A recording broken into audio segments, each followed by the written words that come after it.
اعوذ باللہ من الشیطان الرجیم، بسم اللہ الرحمن الرحیم۔ مصر سے موسیٰ علیہ السلام کا نکلنا۔ جب فرعون کو پتہ چلا کہ موسیٰ علیہ السلام ہی مصری کے قاتل ہیں تو فرعون نے جلاد کو حکم دیا کہ موسیٰ کو گرفتار کر حاضر کریں۔ مصریوں کے اس مجمع میں ایک معزز سحری بھی تھا جو دل و جان سے حضرت موسیٰ علیہ السلام سے محبت رکھتا اور اسرائیلی مذہب کو جانتا تھا۔ یہ فرعون ہی کے خاندان کا آدمی تھا اور دربار میں حاضر تھا۔ اس نے فرعون کا یہ حکم سنا تو فرعونی جلاد سے پہلے ہی دربار سے نکل کر دوڑتا ہوا حضرت موسیٰ علیہ السلام کی خدمت میں حاضر ہوا اور ان سے سارا قصہ بیان کیا اور ان کو مشورہ دیا کہ اس وقت مصلحت یہی ہے کہ خود کو مصریوں سے نجات دلائیے اور کسی ایسے مقام پر ہجرت کر جائیے جہاں ان کی پکڑ نہ ہو سکے۔ حضرت موسیٰ علیہ السلام نے اس کے مشورے کو قبول فرمایا اور ارض مدین کی طرف خاموشی کے ساتھ روانہ ہو گئے۔ مصر سے نکل کر بھوکے پیاسے اور لمبے سفر سے موسیٰ علیہ السلام مدین پہنچے۔ ایک جگہ پہنچے تو دیکھا کہ ایک چشمے پر ایک حوض ہے جہاں کچھ لوگ اپنے جانوروں کو پانی پلا رہے ہیں۔ قریب ہی آپ نے دیکھا کہ دو عورتیں ہیں جن کے پاس بکریاں تھیں۔ وہ پانی کے قریب اپنی بکریوں کو روکے ہوئے تھیں۔ موسیٰ علیہ السلام نے پوچھا، کیا معاملہ ہے؟ اپنی بکریوں کو پانی کیوں نہیں پلاتی؟ وہ بولی کہ جب تک یہ چرواہے اپنے جانوروں کو پانی نہیں پلا لیتے ہم نہیں پلا سکتی اور ہمارے والد بہت بوڑھے ہیں۔ یہ سن کر موسیٰ علیہ السلام نے آگے بڑھ کر ان سب کو ہٹایا اور بکریوں کو پانی پلایا۔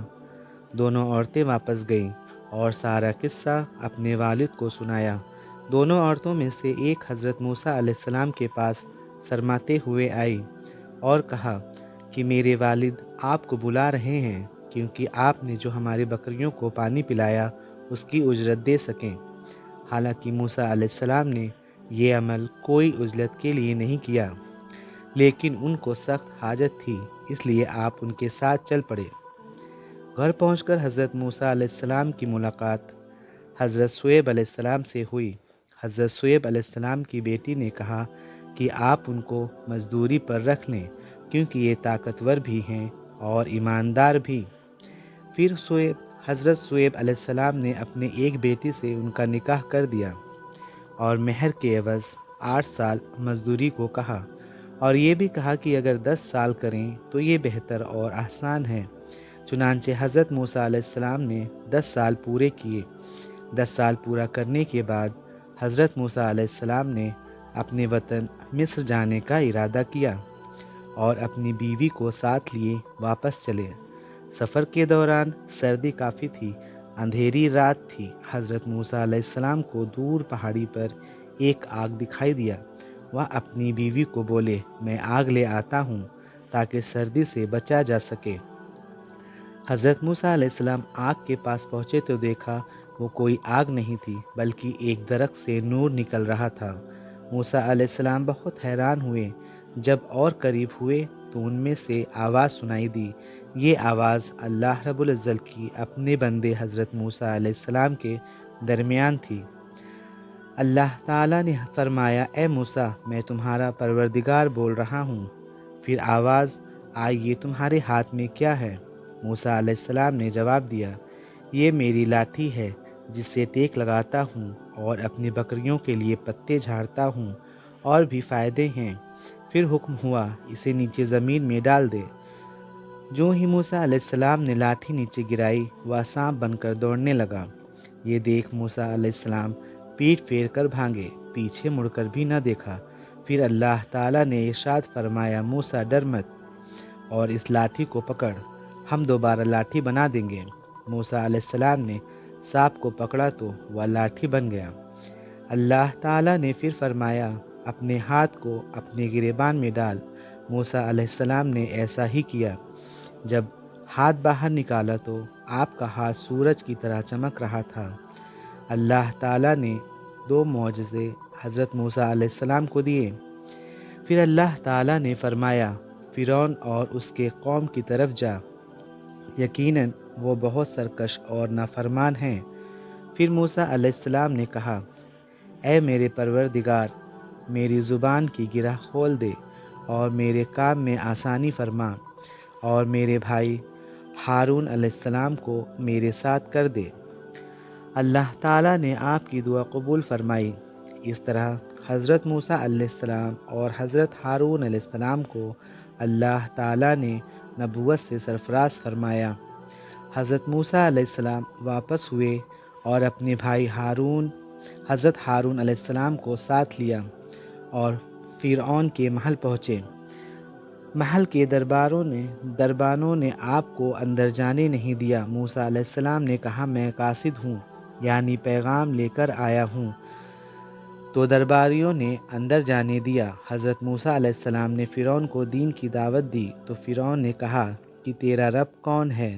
جواب میں موسیٰ علیہ السلام نے کہا، وہ آسمانوں اور زمین کے تمام چیزوں کا رب ہے۔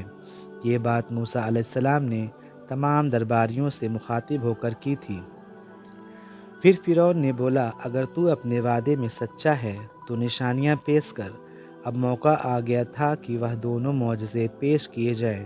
پھر موسیٰ علیہ السلام نے اپنی لاٹھی زمین پر رکھ دیا تو وہ اژدہا بن گیا، اور اپنے گریباں سے ہاتھ نکالا تو وہ چمکنے لگا۔ فرعون نے کہا، یہ تو سوائے جادو کے اور کچھ نہیں ہے، اور کہا کہ تمہارے مقابلے میں بھی مشہور جادوگروں کو لاؤں گا۔ موسیٰ علیہ السلام کو اسی وقت کا انتظار تھا کہ سب سے سامنے دعوت پیش کی جائے۔ مقابلے کا دن مقرر ہوا۔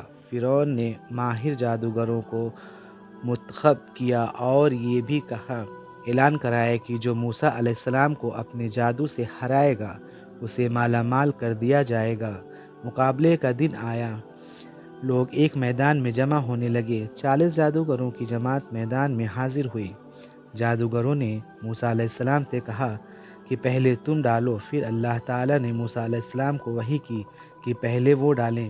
چنانچہ جادوگروں نے اپنے پاس جو رسی اور لکڑی تھی اسے زمین پر ڈال دیا۔ دیکھتے ہی دیکھتے وہ رسیاں حرکت کرنے لگیں۔ جادوگروں نے لوگوں کی نظروں پر جادو کر دیا، گویا وہ رسیاں صاف دکھنے لگیں۔ موسیٰ علیہ السلام نے وحشت محسوس کی تو اللہ تعالیٰ نے وحی کی کہ یقیناً تو ہی غالب آئے گا، اور تیرے ہاتھ میں جو چیز ہے اسے زمین پر ڈال دے۔ چنانچہ موسیٰ علیہ السلام نے جیسے ہی اپنی لاٹھی زمین پر ڈالا تو ایک اژدہا بن گیا اور تمام جادوگروں کی رسیوں کو نگلنا شروع کر دیا۔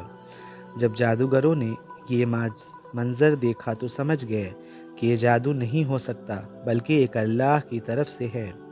سارے جادوگر سجدے میں گر گئے، سبحان اللہ، اور بولے، میں تو موسیٰ علیہ السلام اور ہارون علیہ السلام کے رب پر ایمان لاتا ہوں۔ تفسیر سورہ طٰہٰ۔ جب فرعون نے دیکھا کہ سارے جادوگر ایمان لے آئے ہیں تو بولا کہ میرے سے بنا پوچھے تم لوگ موسیٰ علیہ السلام پر ایمان کیسے لا سکتے ہو؟ اور کہا، موسیٰ علیہ السلام نے تم سب کے اوپر بھی جادو کر دیا ہے۔ پھر بولا، میں تمہارے ہاتھ پاؤں مخالف سمتوں میں کٹوا کر کھجور کے تنوں پر لٹکوا دوں گا۔ اس پر جادوگروں نے جواب دیا، تجھے جو کرنا ہے کر ڈال، ہم تمہیں کوئی ترجیح نہیں دیتے، اور تو سوا دنیا میں ہمیں سزا دینے کے علاوہ اور کر بھی کیا سکتا ہے؟ چنانچہ فرعون نے انہیں سزا دینے کا حکم دیا۔ اللہ تعالیٰ نے فرعون اور اس کے قوم پر 9 معجزے عذاب کے نازل کیے، جیسے کہ ٹڈیوں کا عذاب، خون کا عذاب اور مینڈکوں کا عذاب وغیرہ۔